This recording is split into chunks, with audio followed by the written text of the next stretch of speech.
What if Adam wasn't the first? What if the Garden of Eden was not the beginning, but the aftermath of something catastrophic?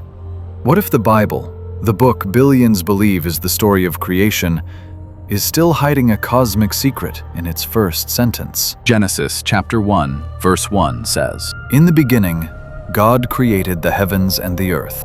But the very next verse says the earth was without form and void, covered in darkness, shrouded in chaos. That is not creation. That is aftermath. In Hebrew, it's tohu vabohu, a phrase used only when God has judged something. So the question no one dares to ask is this: what exactly was judged before Adam ever existed? Welcome to History of the Unknown. Tonight, we explore the forbidden story, the erased history, the beginning before the beginning. Please hit the subscribe button and help us reach 1,000 subscribers. And tell me in the comment section what time and country you're watching from. Genesis 1:1 reads like a simple introduction, but Genesis 1:2, it shatters the rhythm. Many scholars, ancient rabbis and early church fathers believed a time gap exists between these two verses, not a grammatical pause, but a cosmic one. Why? Because the phrase, "the earth became formless and void," does not describe creation. It describes ruins. Elsewhere in Scripture, tohu vabohu describes territories destroyed by divine wrath, lands reduced to ashes, cities left in desolation. If God is not the author of confusion, why do we find confusion in verse 2? Unless something terrible happened. An ancient Jewish teaching found in Bereshit Rabbah 3:7 says God created multiple worlds before ours and destroyed them because they were corrupted. A world judged, a creation erased. Suddenly, Genesis 1 is not a peaceful beginning. It's the aftermath of a war. But who or what existed before Adam? Who walked the earth before the dust was shaped into a man? For that answer, we must step into one of the oldest books in the Bible. Job 38:7 reveals a stunning scene. When God laid the foundations of the earth, the morning stars sang together, and all the sons of God shouted for joy. But Adam didn't exist yet. So who were these sons of God already present? The Hebrew calls them B'nai Elohim, divine beings, angelic watchers, heavenly intelligences. And some of these beings did not remain loyal. The ancient Book of Enoch names them the Watchers.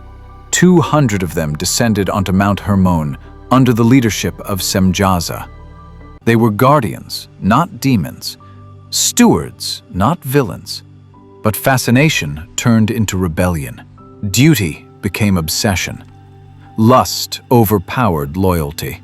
They crossed the divine boundary between heaven and earth, and from that forbidden union came beings unnatural, powerful, and terrifying.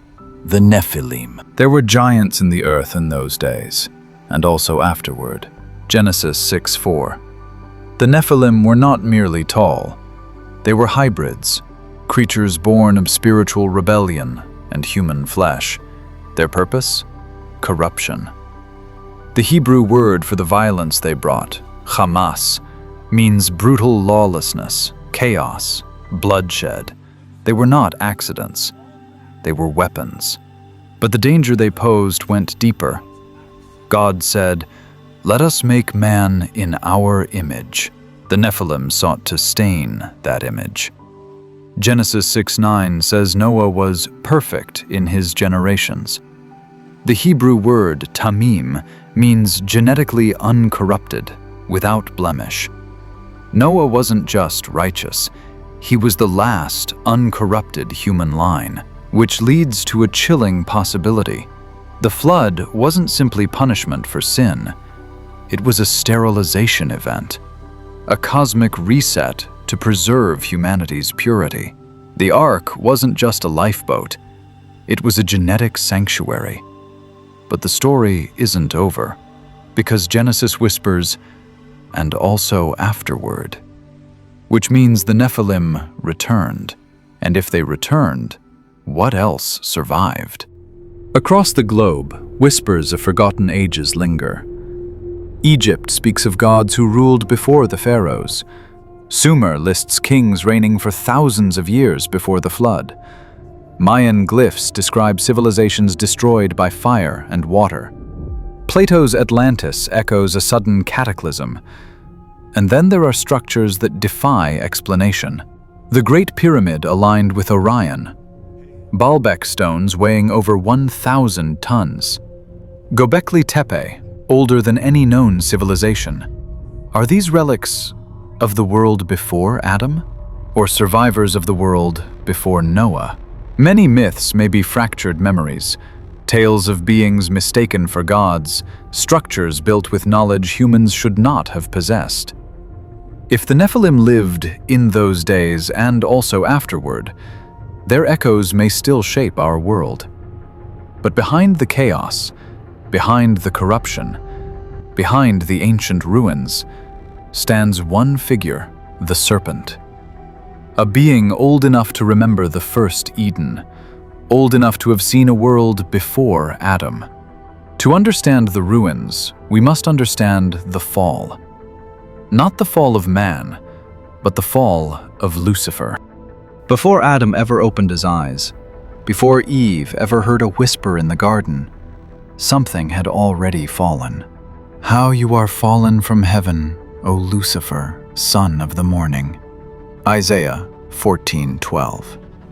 Ezekiel 28 describes him as radiant, wise, and perfect, not in Eden of earth, but in Eden of heaven, a throne room of burning holiness, a divine garden not made of soil, but of glory. But pride fermented. I will make myself like the Most High. It wasn't a quiet rebellion. Revelation 12 describes war, Michael and his angels fighting the dragon. Lucifer was cast down, not to roam the cosmos freely, but to the earth. Earth was not his playground. Earth was his prison. But here is the hidden key.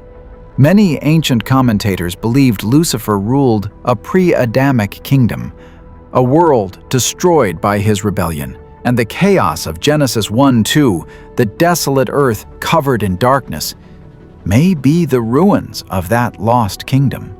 If so, then the serpent in Eden was not an intruder, but a survivor, a fallen ruler watching a new creation rise from the ashes of the old.